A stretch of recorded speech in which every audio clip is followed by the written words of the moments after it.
एक बार एक बौद्ध भिक्षु भिक्षा लेने एक नगर में गया हुआ था और सारे नगर के लोग उसकी सेवा करना चाहते थे क्योंकि उस समय बौद्ध भिक्षुओं का बहुत सम्मान था।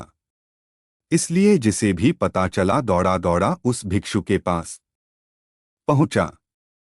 उन्हीं में से एक वेश्या भी थी जिसने उस भिक्षु के बारे में सुना तो उसे देखने चली गई और जैसे ही उसने उस भिक्षु को देखा वह देखती ही रह गई।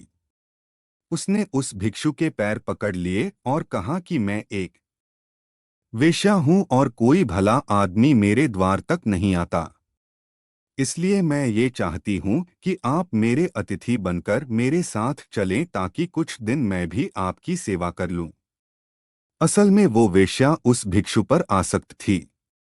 उसने आगे कहा कि हे महात्मा, मैं भी कुछ धर्म कमाना चाहती हूं और ये भी हो सकता है कि मेरे भी मन में कुछ ऐसा भाव आ जाए कि मेरा भी उद्धार हो जाए।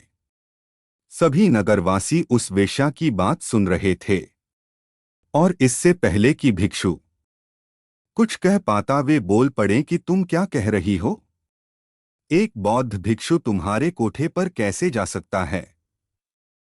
इससे तो भिक्षु को पाप लगेगा।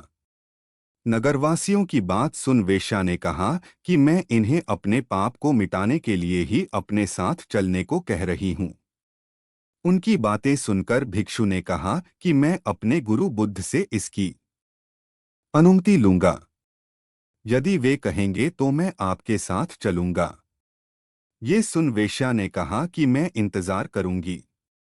इतना सुनकर नगर के सेठ ने कहा कि हे महात्मा, ये पापी है, आप मेरे साथ चलिए।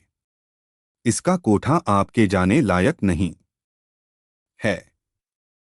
इतना सुनते ही वो वेश्या बोल पड़ी कि तब तो इस नगर वाले सारे अमीर पापी हैं, वे सभी मेरे पास आ चुके हैं और सेठ जी आप भी तो मेरे पास आते हैं, तो तुम पाप से कैसे मुक्त हो? तुम भी पापी हो। यदि ये महात्मा मेरा उद्धार करना चाहते हैं तो तुम्हें कोई आपत्ति नहीं होनी चाहिए। नगर का सेठ चुप हो गया और बौद्ध भिक्षु गुरु बुद्ध के पास अनुमति लेने लौट गया। गुरु के पास पहुंचकर उसने अपने साथ हुई घटना के बारे में अपने गुरु को जानकारी दी।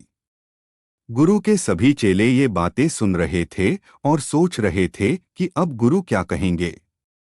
कुछ चेले सोच रहे थे कि अनुमति नहीं मिलनी चाहिए और कुछ एक ऐसे चेले भी थे जो चाहते थे कि अनुमति मिले ताकि वे भी कल को किसी ऐसे स्थान पर रहकर कुछ समय बिता सकें।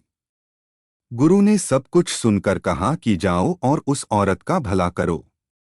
आज्ञा पाकर भिक्षु लौट गया और कुछ महीने बाद उसी औरत वेश्या के साथ लौट आया।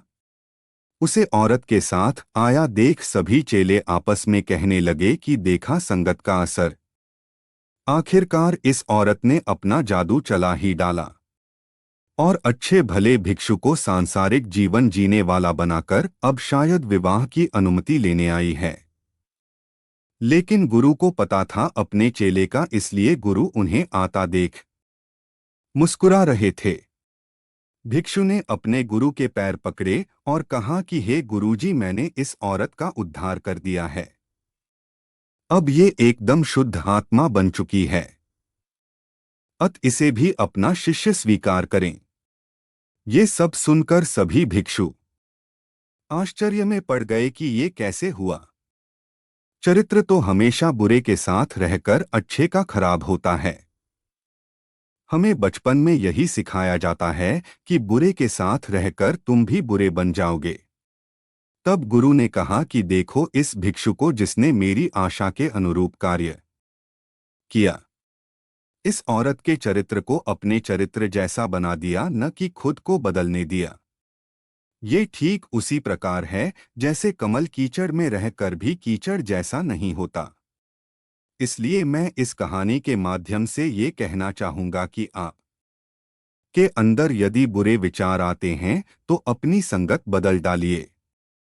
अच्छे लोगों के साथ ही आप अपने आप को ढालने की कोशिश करें।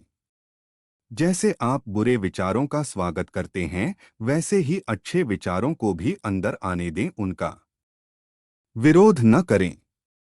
जैसे ही आप अच्छे विचारों के लिए अपने मन के द्वार खोल देंगे, आप पाएंगे कि आप एक अच्छे इंसान बन चुके हैं।